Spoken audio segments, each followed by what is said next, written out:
My name is Lynn Forbes, and I'm the co-president of the League of Women Voters of Nevada County. And on behalf of the League and the American Association of University Women and Business and Professional Women of Nevada County and the Student Association of Sierra College, we welcome you to De-Polarizing Political Conversations.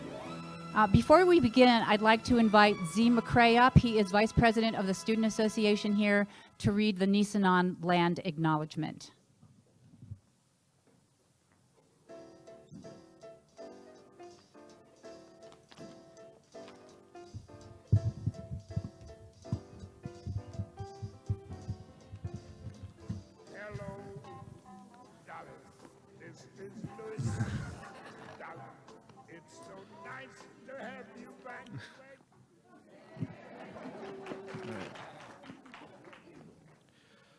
With respect, we acknowledge the Nevada County campus of Sierra College as the traditional and unceded homelands of the Nisenan peoples. For countless generations, the Nisenan have carried out their responsibility as stewards of this place, originally known as DASPA. Sierra College commits to an ongoing relationship with the Nevada City Rancheria Nisenan tribe and their future generations who are an integral part of the Sierra College community.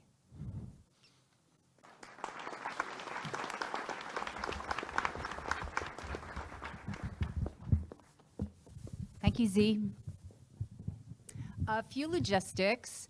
The restrooms are out this door and down the hall. There are exits on either side. Everybody have their cell phones on off, mute? Thank you, I see all those hands. We're going to be photographing and we're going to be videoing tonight, but we are not going to be taking videos or photographs of the audience. So as you can see, the audience section is darkened. If you were our speaker or you're going to be answering questions and such, you will be on camera. Okay? Let's see. I think I've got everything. Okay, again, welcome to De-Polarizing Political Conversations. We have an incredible opportunity tonight to listen and to learn and to hopefully take a couple steps toward where I think we all yearn to go, and that is respect and civility in our country. And you know, I think if there's anything that the right and the left can agree upon, it's that we do not speak to each other and we do not treat each other well, that we are broken. Monica Gutzman, in her really awesome book called I Didn't Think About That, she cited a 2021 poll that showed that most Americans that took this poll believe that the #1 threat in our country today is other Americans. So there is no doubt that our democracy is in jeopardy, that we are under threat. But what can we do as an individual? How can we help? Well, we can pick up the oars and we can start to row together in a positive direction. And this is not unreasonable if we are taught how to row and if we know the direction we want to go. So for tonight, can we all agree that our oars are the words that we choose to use with each other, and the direction is civility? And these gentlemen on our stage tonight are going to lead us in that direction, in the direction of civility. I'd like to introduce two gentlemen from Braver Angels. Braver Angels is a national organization that is, whose mission it is to bridge the divide between progressives and conservatives. And we've got Paul Norris and Maxime Shogren. One is a conservative and one is a progressive, and I'm going to leave it to them to tell you who's who. Guys, we're all ears.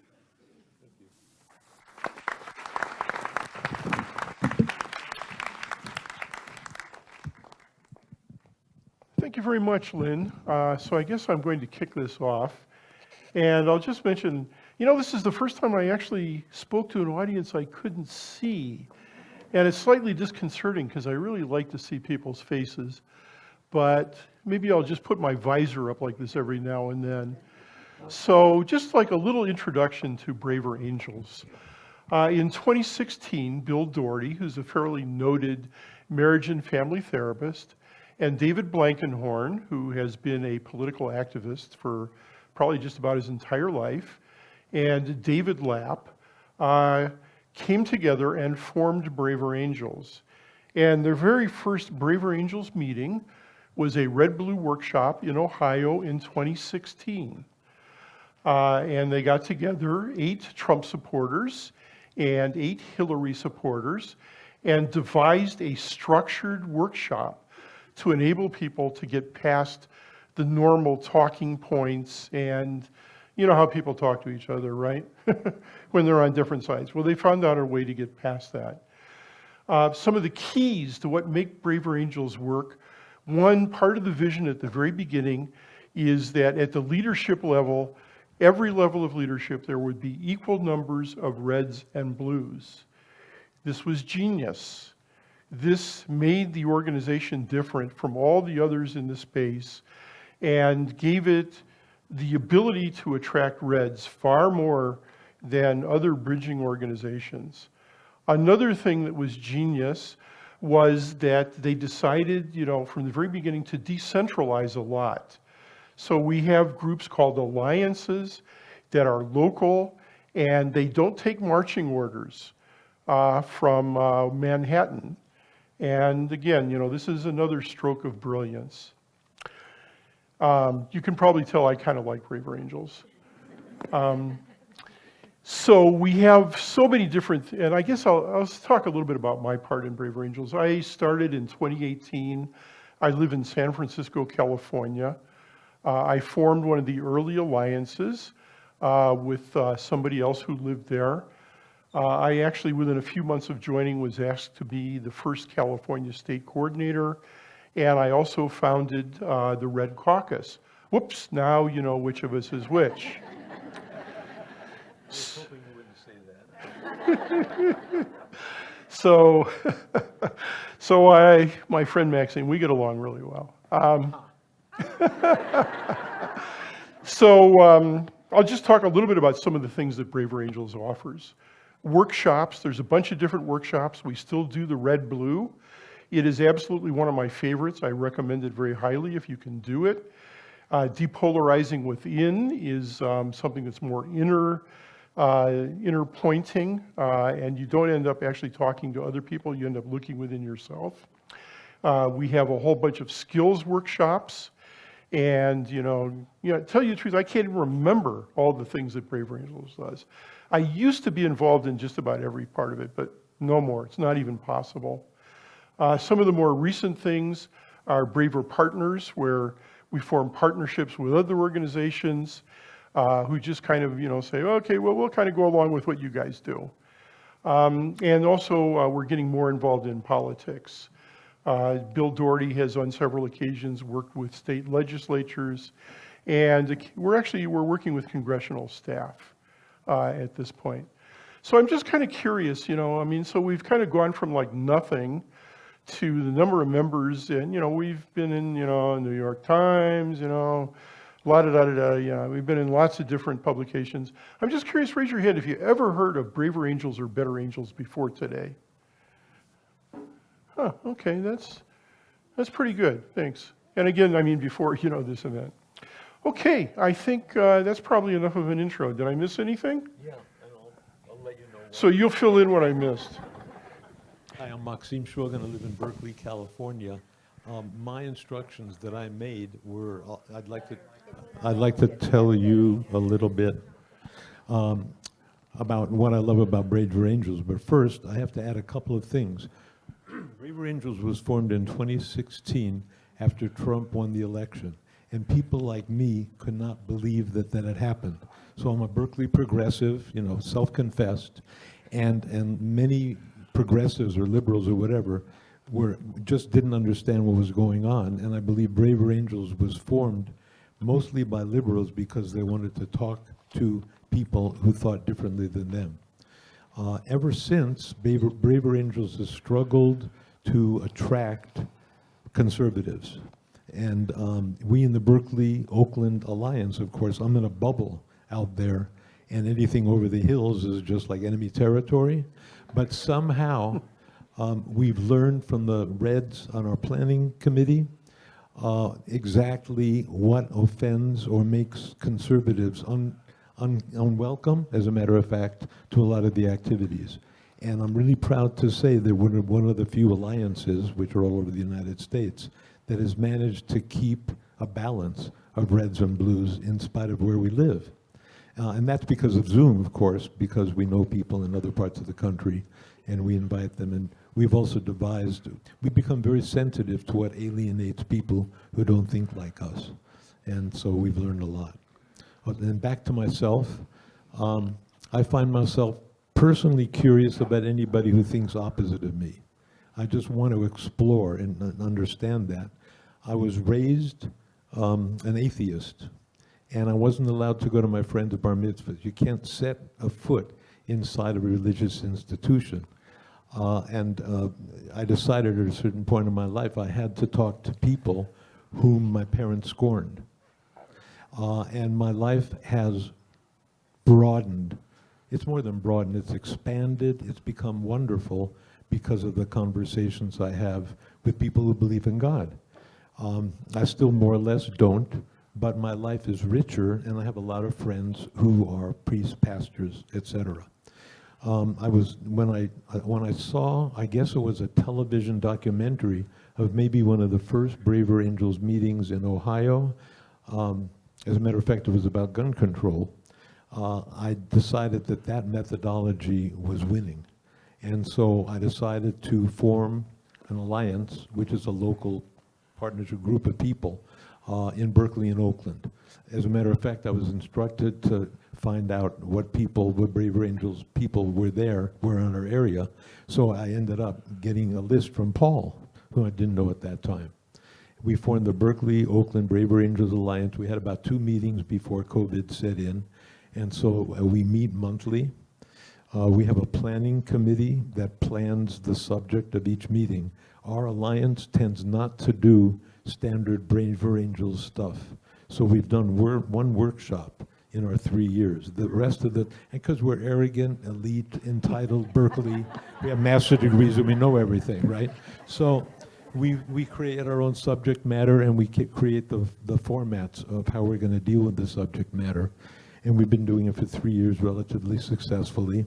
The planning committee is about 6 people, 3 reds, 3 blues, and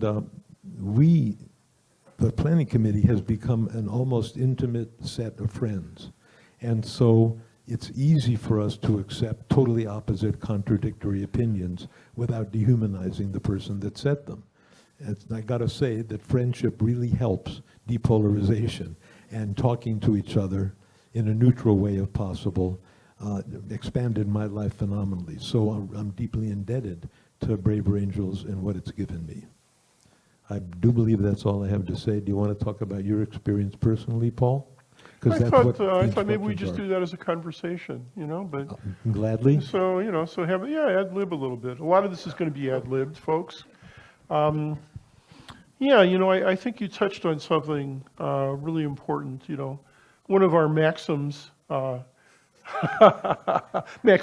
of our maxims is that, people change their minds or change how they feel about other people through relationships. And so that's one of the most important things, that Braver Angels offers is, the ability to form relationships with people, who you might otherwise disagree with. And so my friend Leslie Lopato, my friend in San Francisco, and she was my co-chair of the San Francisco Alliance, would say, we just got to learn to get along with each other. Neither side is going to win.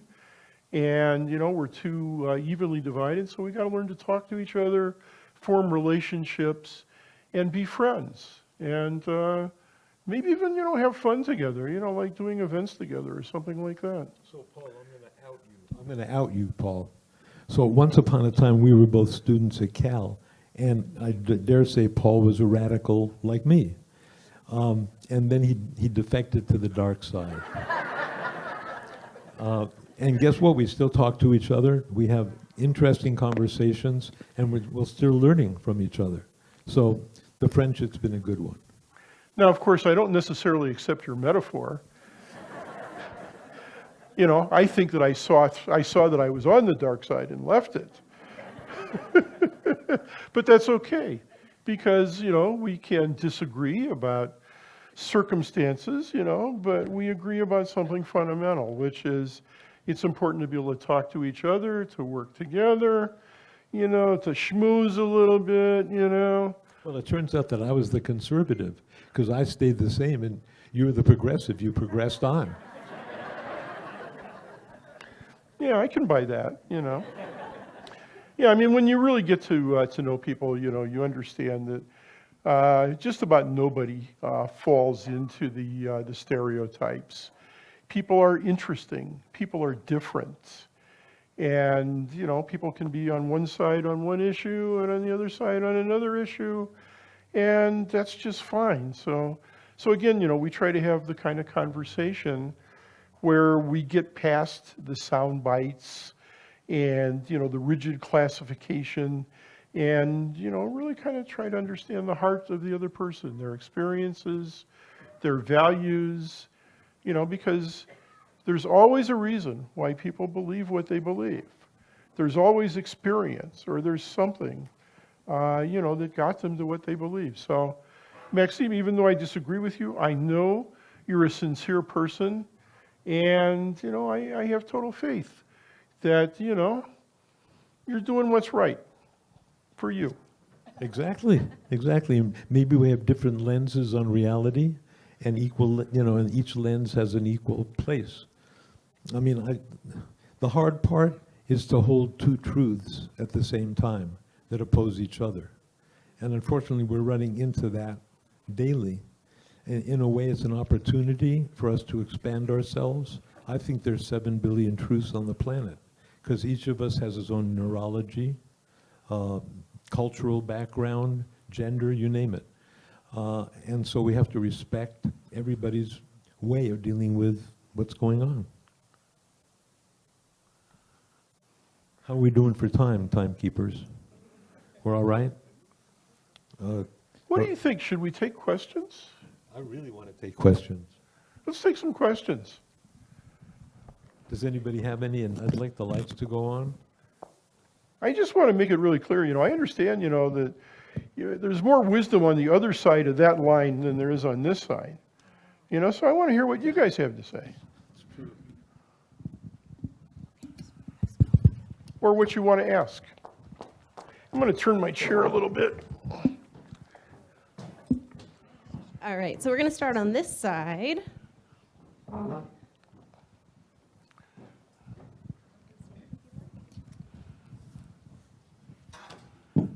Oh, I can see the audience.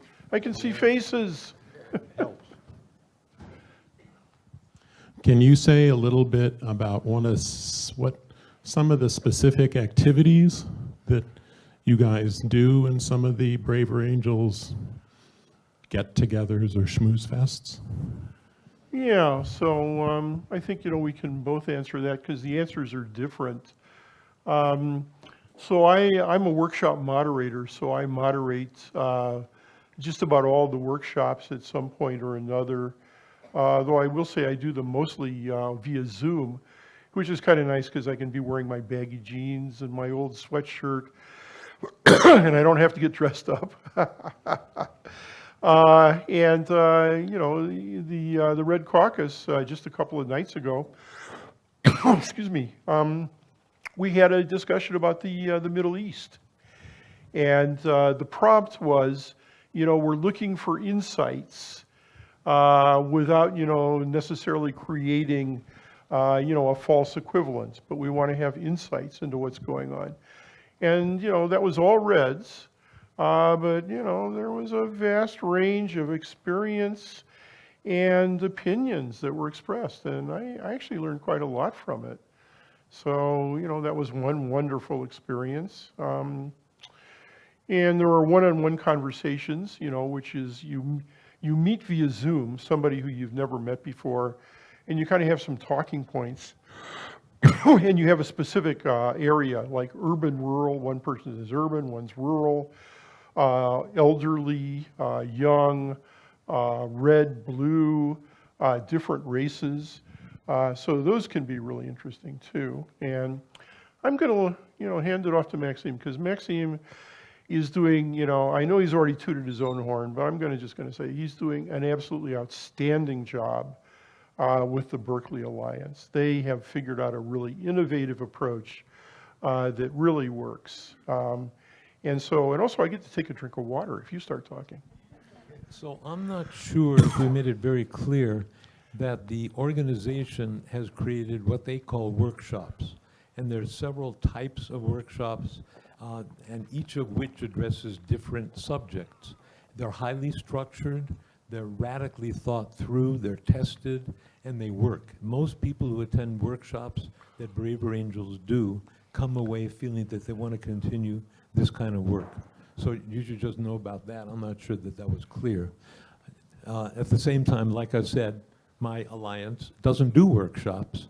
And you asked what we might do as opposed to them. Well, we do meetings. We call them meetings. Let's say 40 people attend by Zoom. Every month we choose a different topic, but we've begun to choose topics that we consider more interesting. So a while ago there was a Wall Street Journal article that was entitled, "Why the Educated Elite Can't Seem to Learn." And it seemed to us that lots of conservatives would feel comfortable with a statement like that, and a lot of us blues need to hear that kind of thing. So again, that was a workshop that was evenly balanced. And our meetings go something like, we introduce a subject, we talk about it a little, and then we go into Zoom breakout rooms with, let's say, 4 or 5 people and a facilitator. And we actually borrow a methodology that an organization called Living Room Conversations has developed. They're trying to do the same thing. In the Zoom breakout room, each person has 4 minutes to state their opinion about whatever the issue is, uninterrupted. No one else can grimace, walk out, throw anything at them. Uninterrupted opinion. The next person gives their opinion, but first they have to spend 1 minute summarizing in a totally neutral way what the other person said. Now, it's not a matter of agreeing or disagreeing. And then what happens is we're forced to listen to each other rather than develop counter arguments as we're hearing the talk. And the person that gets summarized feels heard. Often we don't feel heard when we're talking to someone who doesn't agree with us. So our methodology seems to work that way. Then we all reconvene at the end of the 2 hours of a meeting and share experiences from the different breakout rooms. I hope that answers your question well enough.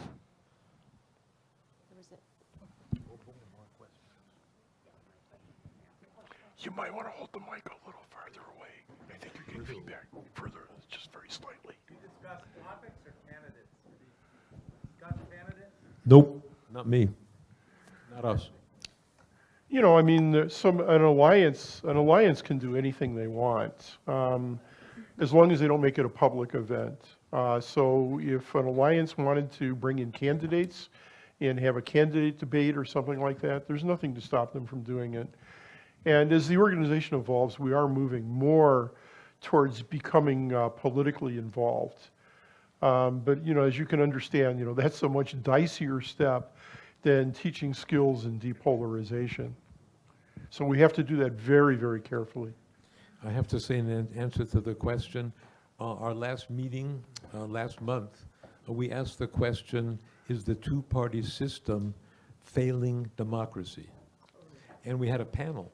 So we had someone representing the Republican Party, someone representing the Democratic Party, a third person that was a libertarian, and then 2 organizations that are actually against the parties. No labels, and then there was one other. So that's as close as we've come to endorsing political candidates or parties. I'm curious if you interface with other organizations like in the Midwest and different parts of the country, and what your experience is like. What your experience is like talking to people from different regions of the country, particularly in the center of the country, and as individuals, if there's anything that's really surprised you from some of those conversations. Yeah, well, we started, my Red co-chair lives in Iowa. I know other people in Texas because of business that I do there. And so I figured I'd invite my Texan and Iowan friends to our meetings, and they're part of our planning committee as well.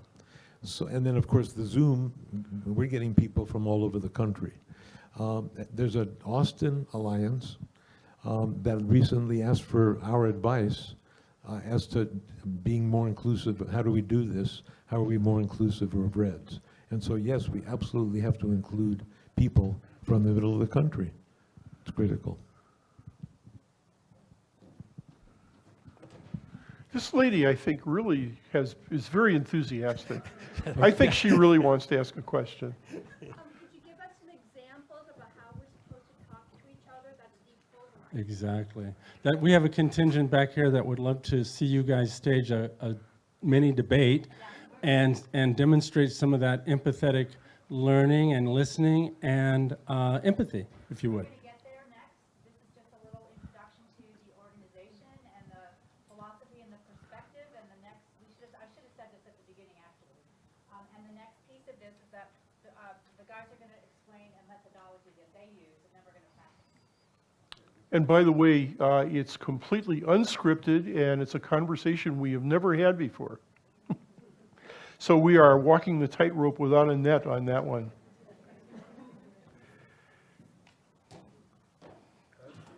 There's a group that meets in Grass Valley called Coffee Talk, and it's similar, very similar. A lot of things you're saying remind me of Coffee Talk.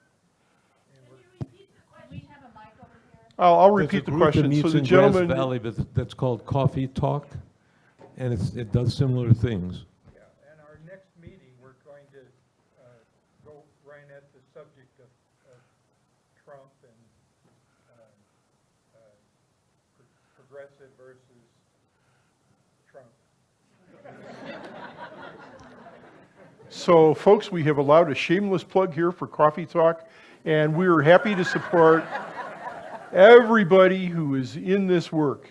Shameless, but it's important. We think it's important. Shameless but important. Shameless. Yeah, I agree. I'm plugging. But we think it's important. We've avoided politics up to this point, and it is very similar to what you're talking about. It's a mixed group, and red and blue. And so why I'm here tonight is to find out how to moderate that. Okay, yeah, and you're here to find out how to moderate that. And I will mention, by the way, if somebody gets really interested, you could sign up for the moderator training in Braver Angels. And, first you have to apply for it, get approved for it, but I highly recommend it. Online? It's online? It's online, yeah, you can do it via Zoom, yeah. Yeah, person with the mic, yes. Thank you.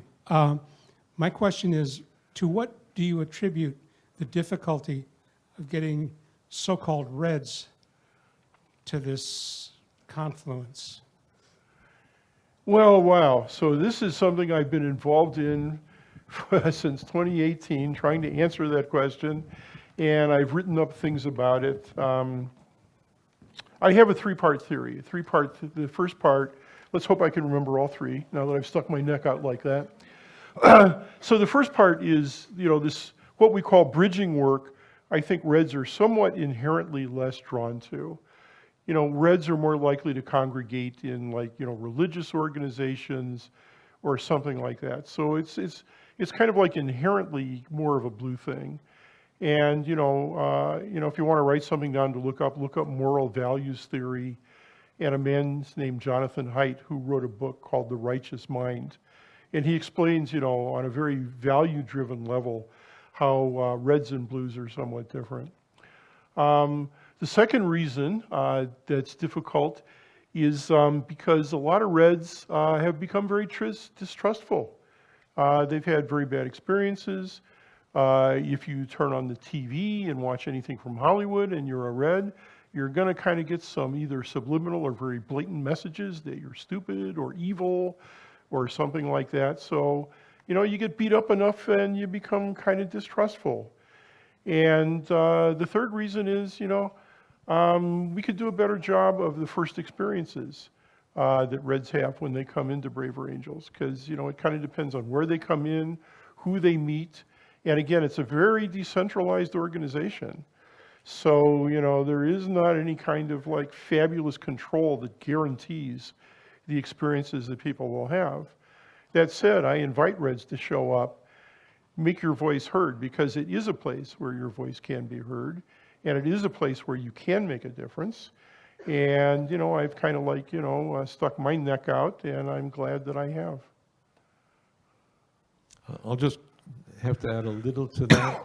The Reds in our planning group of 6 have taught me from Iowa, have taught me so much about how to be a sane human being rather than a self-righteous, progressive person.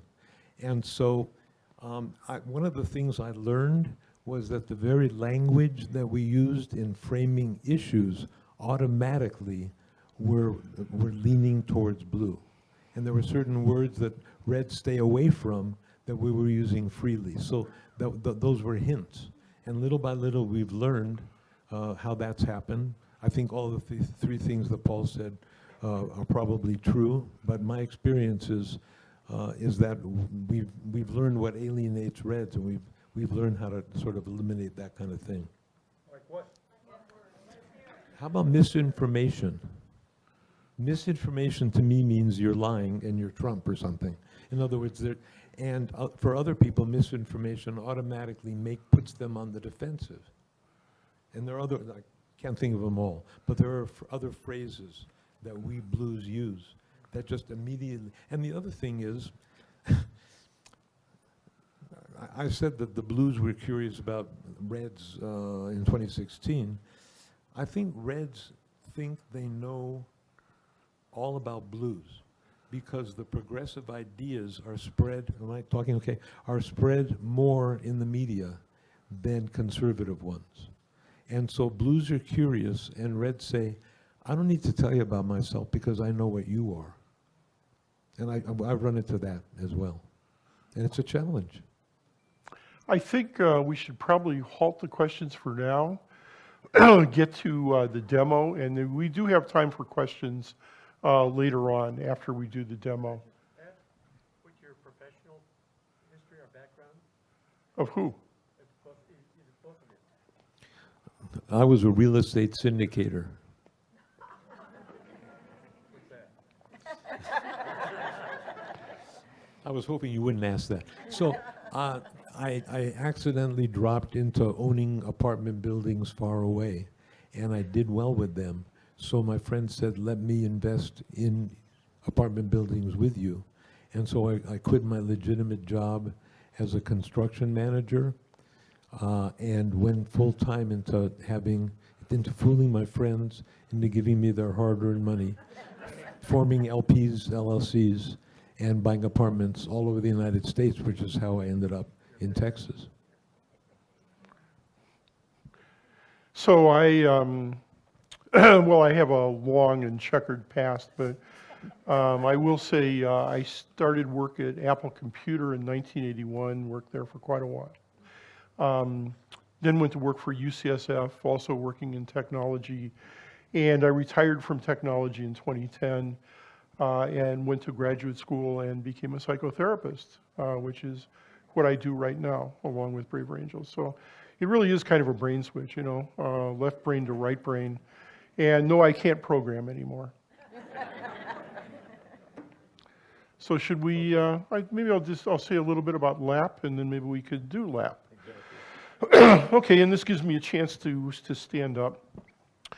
So we have an acronym, LAPP. It happens to be the last name of one of our founders, but if you don't like that, I think it's also a group of people in Finland, if I remember correctly. So whichever way works for you. So it has 4 steps, and it's simple, but it's not easy. It's simple and straightforward, but it's not easy because when we get emotionally aroused, it's like really hard to remember even the simplest thing. So I am just going to put in a plug here for emotional regulation is a big part of what Braver Angels is all about. You know, take a breath, let the amygdala relax, let the prefrontal cortex take control. So, yeah, you can tell I'm a psychotherapist. Okay, I gave it away. Anyway, so the first step, listen. Listen, actually listen, and not listening to formulate your counter arguments. No, listen to actually hear what the other person is saying. This is kind of rare, but you know, we can learn to do this, to really listen. Then the next step is to acknowledge, you know, to at least give some indication that you heard and understood what the person said. And if you can, agree with whatever part you can agree with. Acknowledgement is necessary. Agreement is optional. Only agree if you really agree. Now, the third thing is the one that people have the most trouble getting. It's the pivot. So it's like a turn signal. You know, you're driving down the freeway and somebody just, pooh, they pull in the lane in front of you with no warning whatsoever. How do you feel when somebody does that? So the pivot is the turn signal. You know, you give the turn signal, would it be okay? You know, if I shared what I have to say. And only after the person says yes, then you have permission. And again, it's not like, you know, they should control what you say, but it's like, why waste your time talking to ears that are closed? Check and see if the person is willing to hear you. If they're not, don't waste your time, don't waste your energy, you know, just listen and acknowledge. That's a big deal. If you can listen and acknowledge, that is huge. Okay, but then, so the pivot, and then the last one is, you know, you give your own perspective. And that's it, simple, right? Not easy. It can become easy. It can become easy, but it's not inherently easy because we haven't been taught to do that. So, Maxime, I'm going to pronounce it correctly, Maxime has moxie. And we're going to talk about the Second Amendment and gun control, which is, I think, a passionate topic for each of us. We have never even talked about this topic before. So, you know, we're on the wire here with no net. And you want to start this off, or, you know, you want me to start it off? I want you to start it off. Yeah, well, you know, so Maxime, I wonder if you're open to hearing, you know, like about some of the things that I think about, you know, the Second Amendment and, you know, gun control and stuff like that. So, you know, so you notice he nodded. So, you know, I really believe, you know, that people, you know, who are sane and don't have criminal records, you know, should be allowed to own guns, keep guns in their home, and, you know, with some degree of training, I think they should be allowed to carry guns, you know, to provide public safety. Because I think that sane, honest people carrying guns do enhance public safety. That's all? That's all you have to say? Oh my gosh. I have to start with the Second Amendment. Well, first of all, I'm not against all guns at all. Wait a minute, are you going to acknowledge me? Oh yeah, Paul. Or are you already so worked up you can't acknowledge me? That's right, it's true. Paul, here's what I heard you say, that you want to talk about the Second Amendment, and you think in many cases people should be allowed to own and maybe even carry handguns or guns in general. Did I reflect what you said accurately? Yeah, thank you. You got it. Yeah. Okay. So my perspective, or, you know, my position is... So wait a minute, are you going to pivot? No. I don't even know if it worked that way. So I don't give you my opinion first, I give it last. Remember, you pivot. Okay, fine. So, Paul, are you interested in hearing my perspective on this situation with guns? I don't know, Maxime. Yeah. Do you have your head screwed on straight with this one? Say that, it'd just be terrible. Okay. All right. Because we have a lot more time than we've just spent. This is a problem. So in terms of the Second Amendment, I think it's been misinterpreted. I think the Second Amendment was written with the word militia in mind at the time that our country needed a militia to protect itself from other countries and invasions. I think ever since we developed an army, we didn't need a militia anymore, and therefore the mandate that we should, that everybody should be able to own a gun, or actually it goes up to cannons, whatever, I think that's inaccurate. Okay, I have other perspectives as well. I'm totally okay with rifles for hunting, but I think, and I think more often than not, handguns end up killing people more often than they end up protecting people. And you might know statistics about that. I don't. I suspect, and I might be wrong, that in countries where guns are banned, there are less deaths, and certainly less horrendous deaths than have occurred in the United States that we know about. I'm certainly absolutely against automatic machinery and guns. Absolutely. Okay, don't overload my poor brain here, Maxine. Well, fine, go ahead. Yeah, so let me see if I understand what you said. So from your perspective, the Second Amendment is about militia, and we don't need a militia anymore because we have a standing army. So basically, it's, it really has no place anymore. It's like obsolete. I heard you say that nobody should have automatic weapons, and I heard you say that people carrying handguns is probably much more likely to cause decreased safety rather than increased safety, and particularly also more horrendous kinds of wounds. Did I get you accurately? Yeah, and again, I'm totally for rifles for hunting.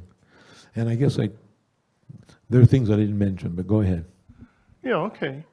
Well, would you be okay if I said a little bit more about what I think?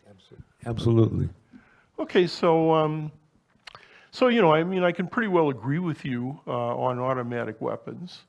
Although, a lot of people don't understand that automatic weapons are actually pretty much close to totally banned already.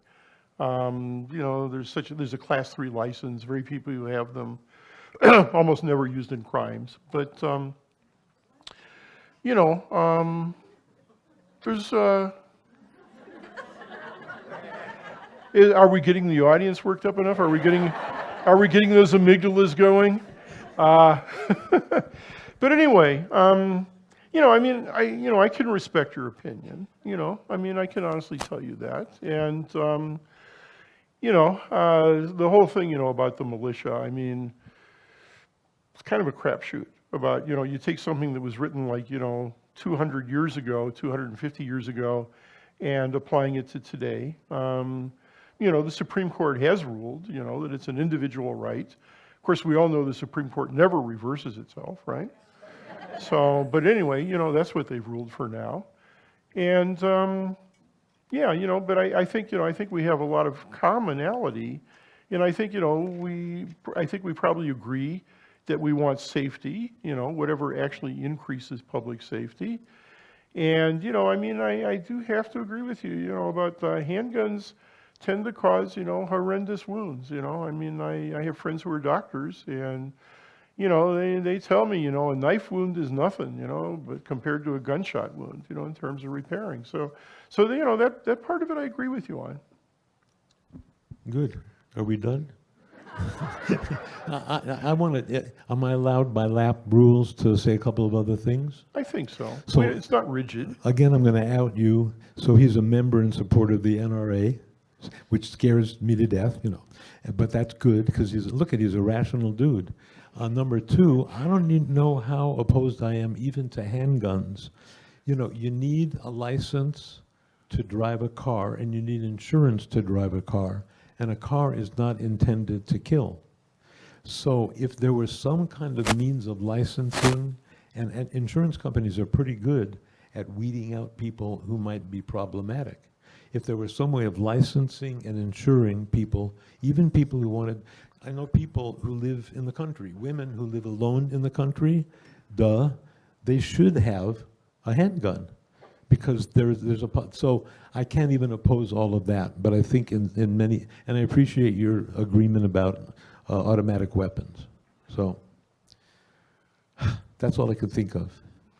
So there we are. Did we fall off the wire? I'm not quite sure. I don't think we did. So maybe we can take some more questions. Redo the pivot. Explain the pivot again. Yeah, so the pivot, I don't know if we clearly demonstrated that, but so the pivot again is, would you be willing to hear? I have a different perspective. Would you be willing to hear my perspectives? That's the pivot. So again, it's almost exactly the same thing as a turn signal, on the freeway. You're declaring your intent. That's the best way I've found to think of it. Perspective. So you give your own opinion. Could you please repeat the questions that are not on mic so the rest of the audience can hear them? Sorry about that, So what was the last P? That's perspective. And the question before that was, could you please re-explain the pivot? Anybody else? Anybody feeling courageous? Sticking, I see a lady. Why is it always the people in the middle we can't get a mic to? That's okay, I'm pretty loud. I'll repeat. Okay, so next Thursday at Thanksgiving, I'll be with people who don't know this technique. And I can say, would you mind if I share this? I could do that part. But what do I do to keep from escalating, or they're not giving me my 4 minutes uninterrupted? So, what can we do? Yeah. This lady is going to be with people who might not agree with her at Thanksgiving. It happens to a lot of us, and often. And she wants to know, what if people don't understand these rules? How do you talk to them? The rules of civility. I'll start by saying, if they don't do lap, or that they don't know what's called reflective conversation, which is what happens, I think the first thing to start with is curiosity. So if someone says something that doesn't seem right to you, to me, the useful thing to do is to say, tell me how you come to that opinion. Period. Just ask a question. And then you can keep on asking. And then at a certain point, you might be able to say, gee whiz, I don't have the same opinion. Would you like to hear it? And either they'd say, no, I hate your guts. But curiosity and openness is difficult. It's sometimes difficult for us to admit we're wrong, even if we run into an argument all of a sudden that we can't contradict. And so that's a challenge. But I think curiosity is a good way to start. Any other questions? Well, Yes. let me just add a little bit to that. I think something that's really important is silence does not necessarily imply agreement. So, and people are not going to practice these skills with you at first. Of course not. They haven't signed up for it. But you can always listen, and you can always acknowledge and agree if you can, don't agree if you can't. And, the most important thing is relationship. Relationship matters a lot more than content or points or whatever. So whatever you can do to maintain the relationship. And, if you feel like you need to, you might say, well, I just want you to understand, I don't agree with you. But let somebody have their space. And, this takes time, and again, it's not easy because you're most likely not going to immediately get a partner who will participate with you the way you would like.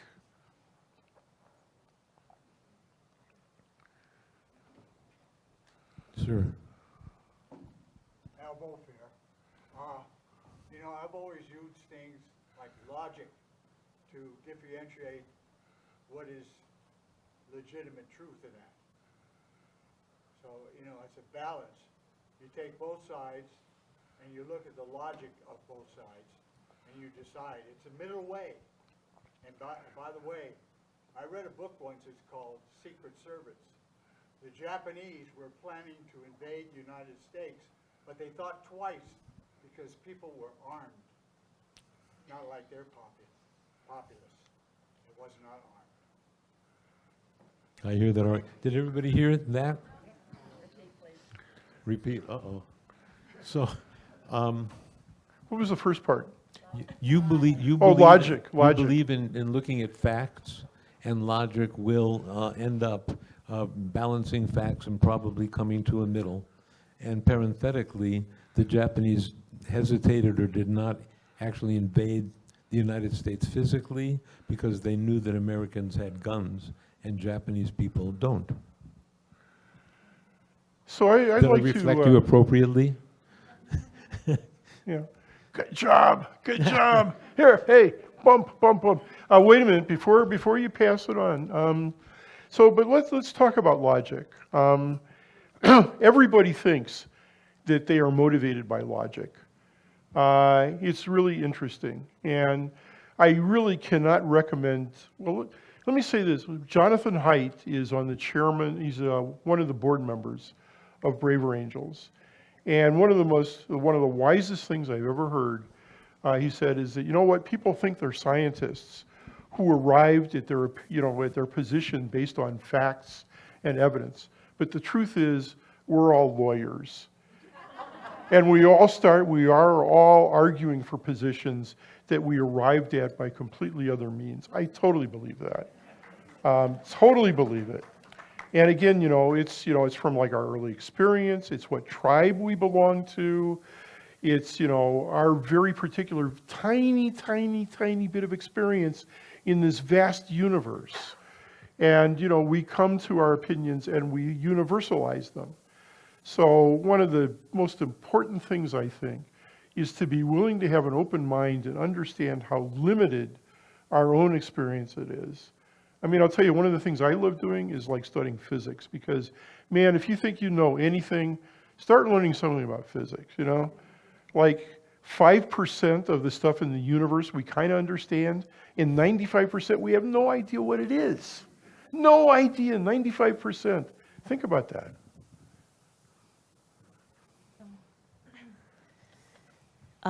So my father was a very wise man, and he used to say, when you start with logic, you start by defining terms, and then you become, in general, familiar with fallacies, red herrings, and, all tables have 4 legs, all dogs have 4 legs, therefore, all tables are dogs. I mean, there are certain fallacies. So if you can find the defining terms, don't you think that's a good place to start? And then follow up on the example of facts. I heard the crowd snicker when you gave some statistic. Statistics can be manipulated. I was an educator, and very often test scores would be quoted. You always have to step back and say, well, do you trust the test? Who wrote the test? So those are just things. I don't know if that will help you at Thanksgiving, but maybe that could be just a ground to work from. So do you, in your organization, work from places of, teaching those steps and familiarities with fallacies and logic? The focus is really on skills and building relationship. And, logical fallacies, no, we don't actually spend, a whole lot of time on that. There's actually, I think there's a card deck or a card game that has like cards, that show like, some of the major kinds of fallacies, that people tend to fall for. But no, that's not really what our focus. Our focus, again, is talking, building relationship, attempting to understand the other person rather than trying to prove them wrong. And I'll have to agree with you that sometimes facts themselves can be manipulated. So if you get into an argument about facts, that's trouble, because usually you want facts that back up your previous opinion. So.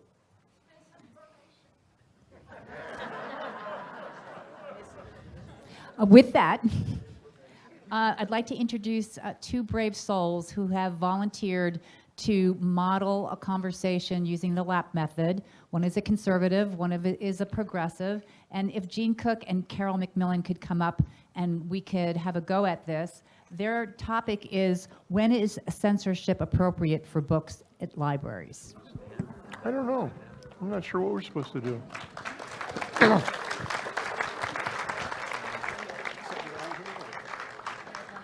Yep. Or is this on? Yeah. And then what's going to happen is that Maxime and Paul are going to give them suggestions for improving the back and forth. So that's what we're up for. So Lynn, are we going to do that in real time or pick pause times to do that or do it at the end? We're going to have them model this question right now, and you guys can analyze and give them suggestions. I think after they're done. Lynn, could you just read the question one more time? Try one more time. The question is, when is censorship appropriate for books at libraries? Any suggestion on who should go first?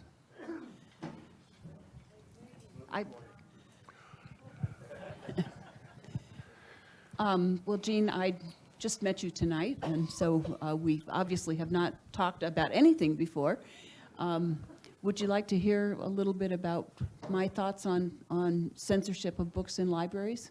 Yes, absolutely.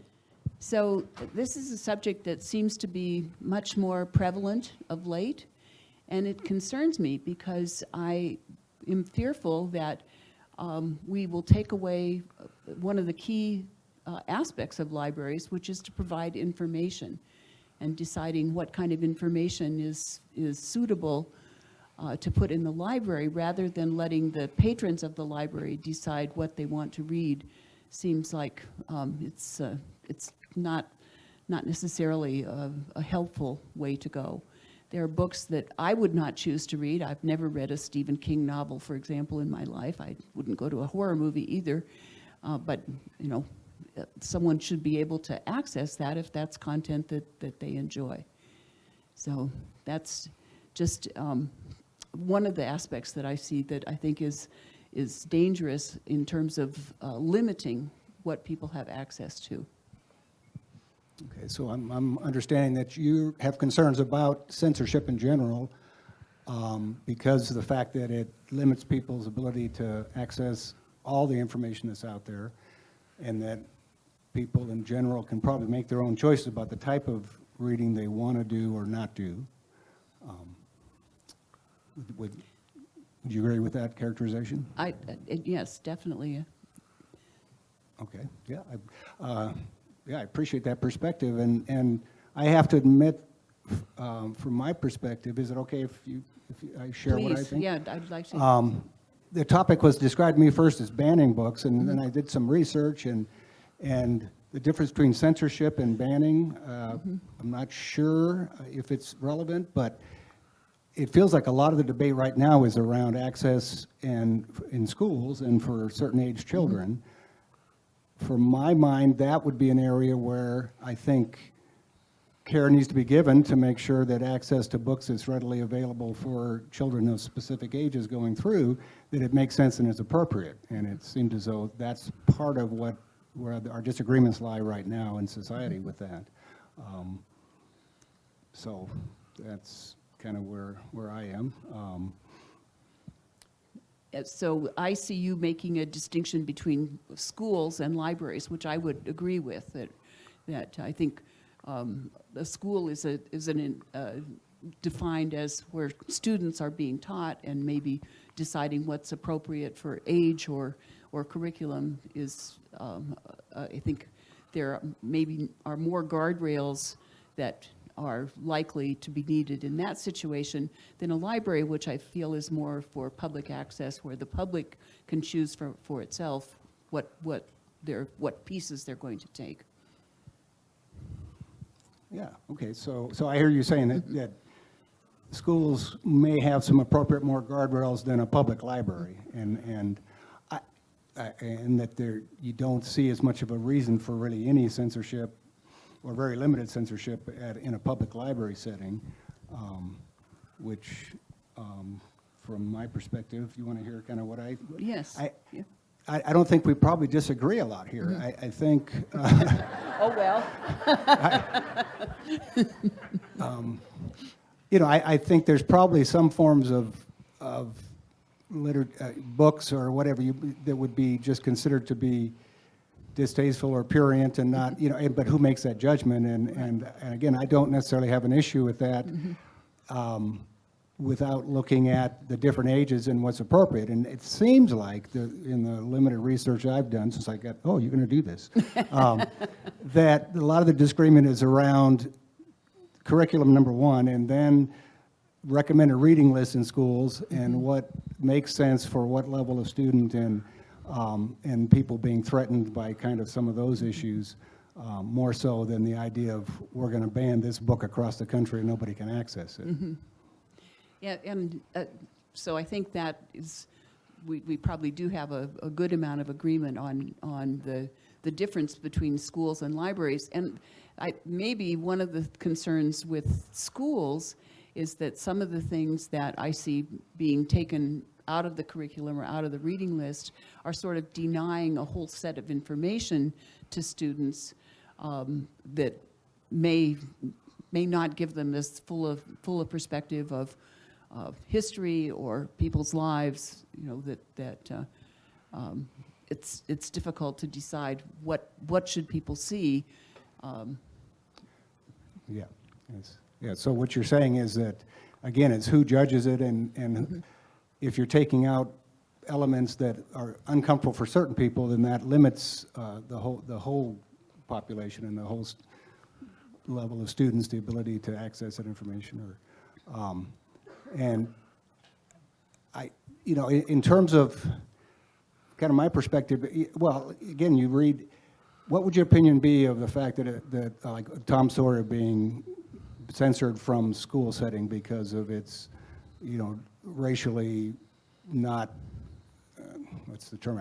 Certainly not in modern times. The kind of language and the perspective that people have would be hurtful to some people. So as an example, how would you feel about that? Well, I think that's a really good question, because you have to take things in the context which was understood when they were created, and maybe understanding how our society has changed, or our situation has changed from the 1800s to now, would be an important part of reading Tom Sawyer and understanding what Mark Twain was seeing and how he came to write that book. Mm-hmm. So if I'm understanding your perspective, you'd say that you don't necessarily see that as a valid type of literature to have banned or pulled out of schools, but that there needs to be an explanation of what the setting is and the time element of it, and the fact that there's a greater understanding of the time and place, and the fact that lots of books depict things that were not socially acceptable or we wouldn't agree with now, but it doesn't mean they're not valuable to understand. And may provide additional insight into, why was a characterization appropriate at that time. So, so again, you're I don't see us having huge disagreement here. So I'm going to try to come up with something. So I don't think that's necessary. Because I do see, like on a national level, I think there's concern around literature that depicts LGBTQ perspectives, and that there seems to be a certain amount of the population that, again, feels that it's maybe for some not appropriate at all to be in the school setting. For others, it would be not appropriate at certain ages. So I'm kind of curious as to how you would feel about that. So again, I hear you hearing that where the topic becomes more controversial, LGBT, one example of that there may be a need for some people to feel that we should not make those books available. And yet, I guess I would have to say we have a lot of children who have a need to understand that they're okay. So if there's a book about, I guess, there was the Heather Had Two Mommies, I think, was one of the hot topics for a while. And there are Heathers that do have two mommies. So how do we make the Heathers feel feel comfortable and okay. So from your perspective, that's an important consideration, and it's not something necessarily that happened 100 years ago, but Right. as far as it being in schools, but now is an appropriate time and place for it to be there for those folks that may be trying to figure out who they are, discovering what is their perspective, and that those themes are helpful to that. And are you open to kind of hearing what I Yes, think of that? please. And I Yep. again, I don't disagree. It gets to be, the devil's in the details. It feels like, because it's like, which book, which kind of perspective, and I feel like our national discussion a lot of times is about this group is trying to ban all of this category from schools, and the other side might be saying, no, but there needs to be some oversight, and there needs to be an appropriateness, and how graphic should things be at what ages, and those kinds of discussions. And it seems like that's being played out in a lot of school boards across the country. Right. But it is certainly being depicted as certain conservative states are just banning curriculum right and left, and I'm not, and I'm not sure. I'm not knowledgeable enough to know exactly, but I'm not sure that that's happening to the degree that it sort of gets put out there. Yes, so I see that we probably have sort of the same concerns about all or nothing, that so many things you have to think about context and think about the way in which it's being presented, what support is being provided. So I can't disagree with what you're saying. Good job. Thank you. I don't think that is that lady's Thanksgiving table. Who was it? I don't think that was as. So, guys, what do you think of how they did? I think they did a hell of a lot better job than we did. It was terrific. I like the fact that you talked about yourself and your own. You used I in your reaction to the issue, and I think that's critical and very useful. I like the fact that you you started by asking questions of the other person just to clarify what they said, and so that led to deeper conversation. It's too bad you don't agree more, or disagree more, whatever. Paul? Yeah, so, so in the demo, I mean, we tried to follow the steps, kind of rigidly to demonstrate, but, it's the spirit. I mean, you guys did a fabulous job, You had the spirit of it, and if you have the spirit of it, you don't have to have the exact steps. And you can mix them and match them, move them around. The process, the process is the most important thing, I think. So, yeah, you guys did a great job. It was fabulous. I guess I would mention one thing that we strive for in Braver Angels is what we call accurate disagreement. So, to find out what it is that we really disagree about. And sometimes that's a fair amount of work, but to get to accurate disagreement and, live and let live, I don't think you guys got to that point, but then I'm not sure you had any fundamental disagreement. Right. Maybe if you'd had longer, you might have found, like, if you got down to, like, really into some of the details, then you might have found some place, where you could identify accurate disagreement. But, I was wrong. I told all you guys, that this is simple but not easy. Hey, it's easy. I have to say, though, that, where the listen part, it's so easy to just have that reaction triggered and go off like a rocket, so. Yeah, I like the element of just a simple, mnemonic or something that the L part, it's like, what is the L part? Oh, that's right, I'm listening to this other person. And then the acknowledge, and accepting, or the pivoting part, again, is a piece that we don't do enough, I think, because we're ready to make our point, and checking to see if that person is ready to or not, I think is really valuable. Yeah, I get back to the emotional regulation.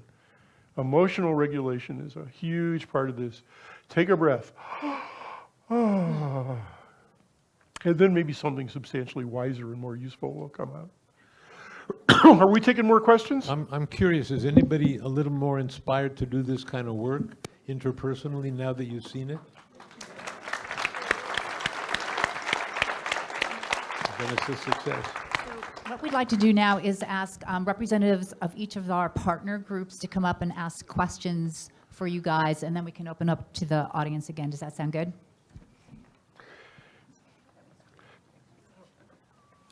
Good job, Jean and Carol. Yeah, courage. Wow, that took guts. Well done. Hi, my name is Ethan Cameron. I'm a student here at Sierra College. And on behalf of the students of Sierra College, I'd like to ask how you de-escalate or defuse a conversation when it starts to get heated or when people start to get mean or hurtful.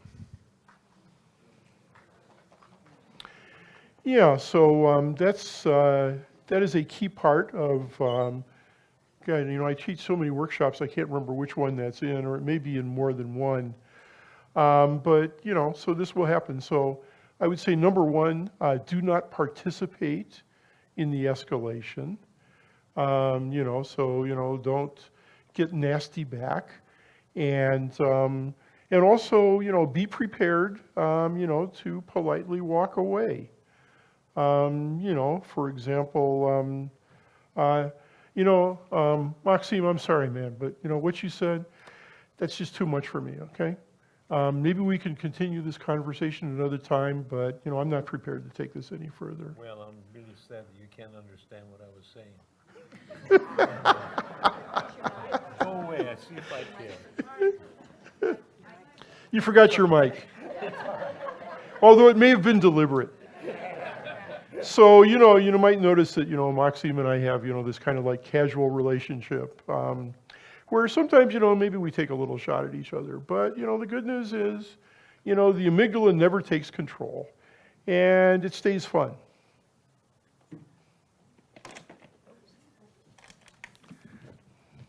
I think stepping down is sometimes really difficult when you encounter that kind of thing, and it's usually appropriate. If you're talking to someone who's not going to listen, then there's not much point in trying to convince them that you're right and they're wrong. I'm Melanie Heckel. I'm a public policy chair of the American Association of University Women. And the question that I have has been brought up a lot tonight that I had already planned to ask. I'll go ahead and ask it, and if it doesn't work for you, I can come up with something else. But the question is, how does this all work when there's so much misinformation out there?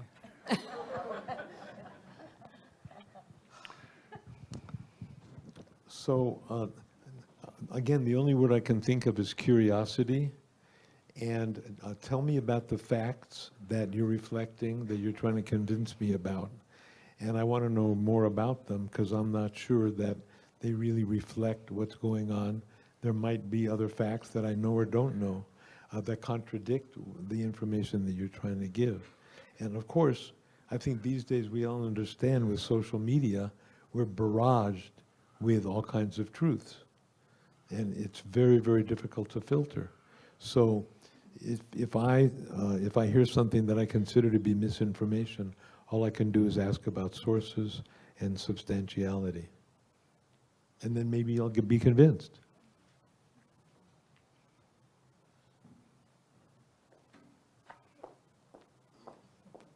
Hello, my name is Megan Loswick. I am the president of the Business and Professional Women of Nevada County. And our question for y'all this evening is, in an era of increasing digital communication, how can we apply the principles that we've just learned today to online spaces such as social media, where polarization and negativity often happen? Let me take that one first, Maxime, and then you can take a swing at it. So we begin a lot of our workshops with a big disclaimer. This is not for social media. This is for human face-to-face interaction. We do have, that's right, we do have a workshop. I think it's an online workshop. So you can do it completely on your own about social media and, you know, how to try to apply these principles to social media. But, you know, it's a challenge. The anonymity and, you know, the lack of looking somebody in the eyeballs is just really conducive to bad behavior, to negative behavior. And Yeah, so, that's about all I can offer you on that one. I mean, you could try to be polite, but in the cesspool of social media, sometimes there's just nothing you can do except walk away, and let them have it to, for their own. Try to find a more positive environment. Don't feed the dragon. I think a lot of the problems we're facing as a country are due to social media. And I think things have changed a lot in the 10 years because of it. So I think what we do, person to person, face to face, is countering that trend, but I have no idea if that kind of thing will prevail or how.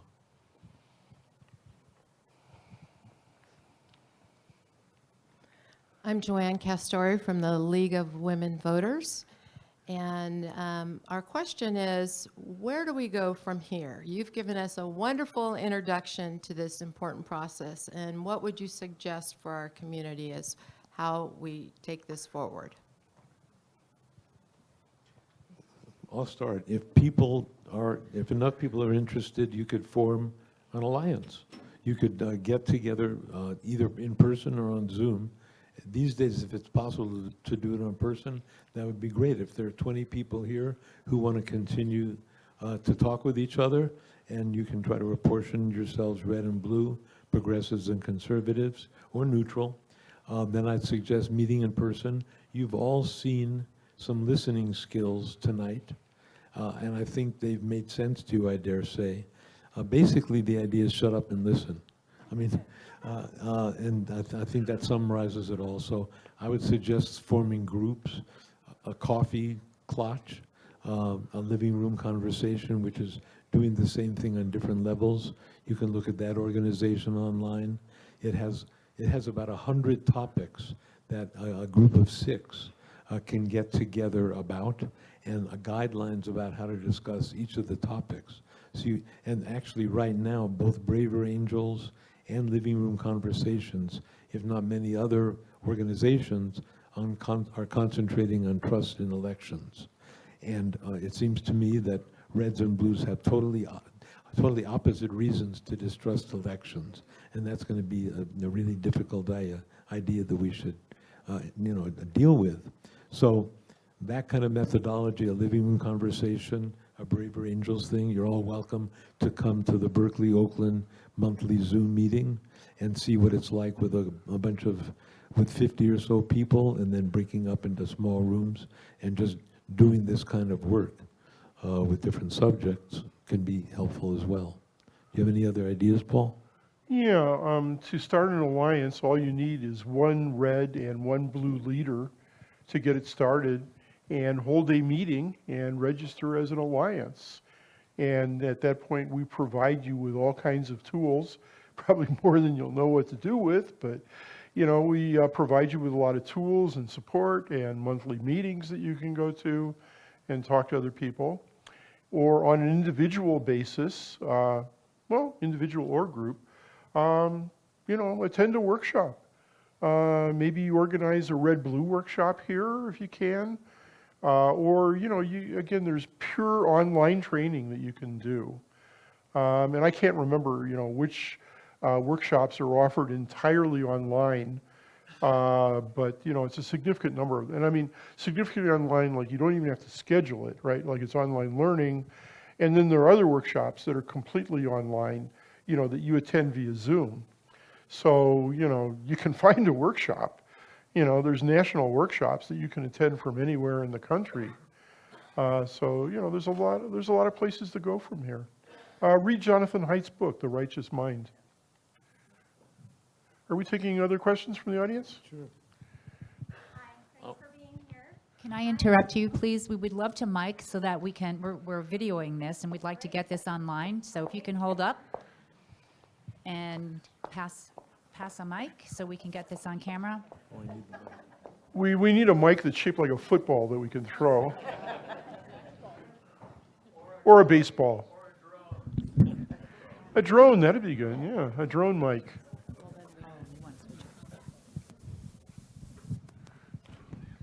Hi, my name is Allison, and I work with high schoolers. I'm a social worker, And I'm curious, do you have any trainings or any programs where you're working with young people to teach these skills?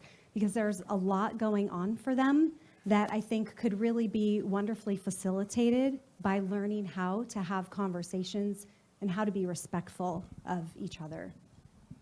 There are things being worked on for schools, not really my expertise, but if you send me an email, I can connect you with the people who are doing that. You just reminded me, I forgot to mention the debate program, which are not really debates, they're searches for truth. So, I wish we'd rename them because debates give people all the wrong idea, but, they're like structured conversations. And we're very, very strong in the colleges doing that. And, I think there's some of it going on in the high schools. So the debate program, would be something to look at for that as well. Thanks for that question. PNORRIS@braverangels.org. And is there some way to make that easily available to people after this? I'm sure there must be. Okay. We can put it on the website. Any other questions? I see a hand over Melanie, if there you on my left. Oh, wow, look it. We got 3 hands. Whoa. We're going to be busy.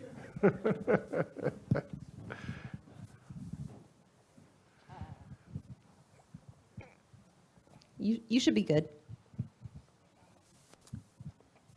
Hi, thanks for being here. So my question is, how do you remain open and able to listen and hear another person's opinion when that opinion or what they're saying is fundamentally denying the existence or value or integrity or simply a person's way of being in the world? Whether it's a person, an individual, or a group of people, and I'm thinking particularly of issues around race or LGBTQ issues. I have a transgender member of my family, and so that's something that really hits home for me. And I'm just wondering, it's very hard for me to think to hear those opinions and not just write those people off, because it's someone I know and love and care about, and there's entire groups of people out there whose value is being denied right now. And so I'm wondering how you deal with that and how you as a person stay open to those other people. Can I ask you to be a little more articulate about how that affects you? Well, when someone denies your basic values or insults you, what happens to you?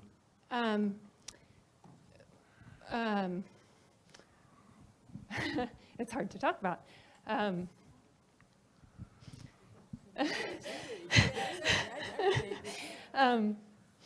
When you have a person in your family who wakes up every morning and feels that the world hates her, and has a hard time looking at herself in the mirror because she can't express herself, she can't be who she wants to be, she thinks, she is convinced that everyone out there hates her and wants to kill her. That's the thought that goes through her head all day long, every day. I really appreciate your openness. I think it's marvelous, and thank you. And Paul's a psychologist, but I have to say that if someone, all you can do is express love, no matter what, if you can, if there's any way. I hear you. I'm with you. If you need me, just let me know. And if you can't do that now, okay, but I'll always be available for you. And I love you. Well, I mean, how do you, no, I'm good with my daughter. I'm saying, how do you stay open to listening to those people who are in opposition to people who have certain, beliefs or characteristics or whatever? So I'll tell you my story. One of the first people to attend one of our workshops was Red, libertarian, and he did everything wrong. He started screaming at everybody. He's a Berkeley resident, and he hates us progressives. He thinks we're ruining the country. I can't stand this meeting. You guys are horrible. I want to throw up. He stuck around, and I was so taken by his fervency that I finally got him to meet me for coffee. We've met weekly for 3 years. I'm a Reformed Jew. He's an Orthodox Jew. I'm a progressive. He hammers me every week with how stupid I am. And I found out that in certain ways he's right. Doesn't hurt. We just took a vacation in Azerbaijan, Georgia, and Armenia. We got along splendidly, and we appreciate our friendship is deep and personal, and we haven't managed to convince each other to change. Let me just add a little bit to that, which is, we do the best we can. And, I certainly cannot be open-hearted and open-minded with every human on the face of the earth. So there's an aspirational element to this whole thing. And I suggest, we often make the perfect the enemy of the good. We often think, well, we have to achieve perfection, denying, that just any kind of improvement, is better than where we were. So again, this is all aspirational. We're not perfect human beings. I have not yet met a perfect human being. You have, but you just didn't realize it. Well, yeah, that might be, but that's quite likely true. But we do the best we can, and that's all I ask of you. And and when it comes to our children, any parent is going to protect their children. They're going to try to figure out what they have to do to protect their children, and nobody here is going to try to talk you out of that. I think her question, though, is really... Hold on, where? I have a question. Yeah, I just don't think they're answering the question yet. Can I borrow that for just a second? Can you ask your question? Sorry, correct me if I say this incorrectly, but I think the question is really not, what do you do when somebody really disagrees with you, but what do you do when somebody's values and beliefs harm you? Right? It's not about disagreeing that she's asking. This is actually causing harm.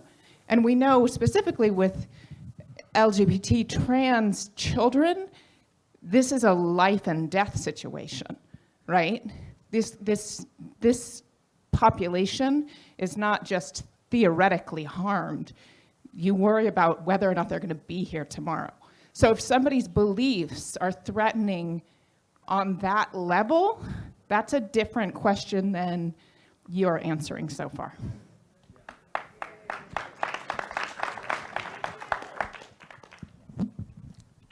I have to think long and hard. That's all. That's not what we're dealing with in the work that we're doing right now. And I mean, there's certain mechanisms in schools where kids who have harmed other kids, I forget the name, actually talk about. Yeah, restorative justice is one methodology that can sometimes work, and that's all. I mean, and it's a way of talking about being hurt in a situation that's controlled, and maybe that's one way that can help. Paul, do you have any answers? This is a tough one, and I really appreciate it. I really appreciate the question, and I appreciate the refocus. I guess, the first thing that comes to my mind is, well, let's look at this concept of harm and, look at it in, more granularity, more detail, because we can, and again, I'm not talking to your specific case, okay? Maybe I'll get there, but we can feel harmed when maybe if we had a more open mind, we would not be feeling harmed. You know, we wouldn't be feeling endangered. I think your turn's over. Okay. So, Apparently, that was not the most popular answer. so first, I would say to you that it would be within the realm of possibility to say, whew, that was hard for me to hear, what you just said. And then to just offer that to the person that is so outrageous and so saying things that are so deeply painful to you and your family. But to be able to say, whew, boy, that was a hard message to hear. And I would say that at Thanksgiving also. Because the issue is when you say to Jack or whoever, is it okay if I express my opinion and they say no? I really don't want to hear your opinion. I've heard your opinion for the last 20 years and I don't want to hear it anymore. Okay. So what do we do then? And that needs to be part of the strategy. And I haven't really heard you guys address that, but there are systems in place that allow you to go within yourself and go, whoa, whoosh, boy, I'd really love to say something right now, but I'm told that this is not a good time or a good place to do that. So what do I do with my own feelings and my own urge to convince you that I have a good idea, right? So I'm going to work on myself to let that go and work on my own self-healing in that moment when I hear when I hear the word no. I don't want to hear you. And so that's a big chunk of this when you hear the word no, and which is what we on each tribe hears the word no, I don't want to hear you. So how do we deal with that? That's the question. So I You're would more say, articulate than I am, so. I would say, I mean, you know, Braver Angels is not a panacea. It's not the answer to everything. It's a bunch of people who are trying to set a positive direction. And, you know, I mean, in my own personal belief, you know, I believe that if something gets me aroused, makes me angry, I become angry, I feel, you know, I believe I need to look at that. I need to look at it. And, you know, if they haven't caused me, you know, direct physical harm, I need to sit with that and spend some time and, you know, not come to a snap decision. And sometimes what I decide is, this is just somebody I don't want to interact with anymore. And I don't need to interact with them. And that's okay, because I can continue doing this work. And, you know, maybe next year, maybe 2 years from now, you know, they'll hear about this group called Braver Angels or something similar. And they'll say, you know what, I'm tired of being angry all the time. You know, maybe there's another way. Maybe there's another way to look at things.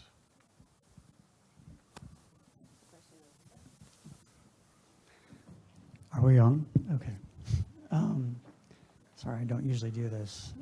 Miss, I was actually facilitator for Circles for Reconciliation. I was facilitator for the Circles for Reconciliation organization, doing very similar work up in Canada for the Truth and Reconciliation Commission. And sorry, soft-spoken.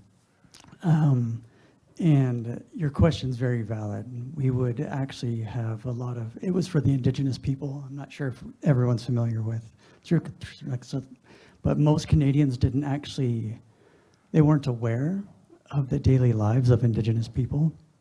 And it was really condescending, and there was a lot of frustration. And so these circles were meant to bring settlers or newcomers together with the indigenous people so that they could share as part of that truth sharing part, so that no further damage would be done. As part of that, when you come up to that violence, for lack of a better word, there's conflict and there's violence, and that is actual violence. And so when you come across that, one of the best things is what we would tell as facilitators to people on both sides of the topic, whatever we were discussing that week, was to actually share your story. You could probably feel the palpable change in the room when you shared how that actually impacted you, and that's exactly what you should do. Sometimes you can do that and sometimes you can't, but your story is what you have, and that is what actually changes hearts and minds.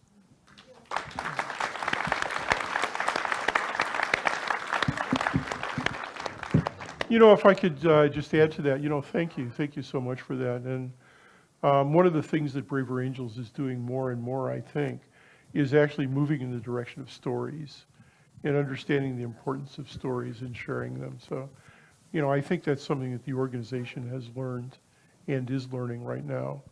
And Monica Guzman in particular is really big on that. I think I'm up. Yeah, I had very similar thoughts about you, and I think what I would say is be vulnerable and say that's really painful me to hear. Oh, sorry. I'd say that's really painful for me to hear because somebody I really care about is in danger because of those opinions. And I don't know if I can ask this, but how many conservatives are here today? Are you willing to show yourselves? Oh, good. Good for you. Thanks.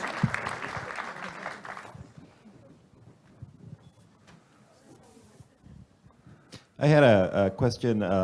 If the organization has put any effort into getting kind of like a foothold in Congress to... Yeah. Yeah, the answer is yes, right now more at the staff level, but congressional staff are working with us, at least some. And there are a few members of Congress who have been actively involved and are actively involved with Braver Angels.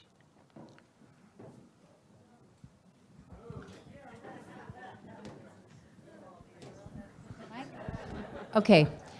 Obviously, this is just the tip of the iceberg, and not all answers can be had here, but you can get some insight into this methodology and this way of thinking, this idea of a deep breath, and the idea that we must do, and we must choose our words, I think, with intention. I think that some of the random conversations we get in that trigger emotion and trigger anger and such, if we could take a deep breath and we could think it through, that's even a first step, right? We want to thank you all for coming. A couple of things. We have some exit surveys that we'd love for you to fill out to tell us whether or not you, first off, what you thought about the evening, and to tell us whether or not you're interested in future events. You can fill it out here. There's a QR code. It will take you to the poll, or the survey rather, online, and you can go to nevadacountydiscussions.org where the survey also exists. So please do that. It would help us a lot. I have some people to thank, and that among them are videographer, these are all volunteers who spent a lot of time on this, and we really appreciate their time and their effort. Mark Triolo, who's our videographer, our chef, Mark Loswick, photographer Kim Sayer, Executive Dean of Sierra College, Karen O'Hara, the committees that were involved with the League, AAUW and BPW, who worked really hard. Dorian Askew with sound, Head of Operations Donna Brazil-Boach, and the Faculty Student Advisor Anya Stanger. I think the guys are going to hang out for a little while. If you'd like to come up and briefly, have a discussion or speak with each other. But in the meantime, I hope this is the first of many events that I think that Nevada County can do this. I think that we can make some changes. And this is just the start. Again, it comes with intention and it comes with some education. And before I leave, I just have to express my appreciation for being with all of you. It's a different part of California than where I live. I've heard some fresh, challenging ideas, so I've learned a lot from coming here, and thank you very much. Thanks, everybody.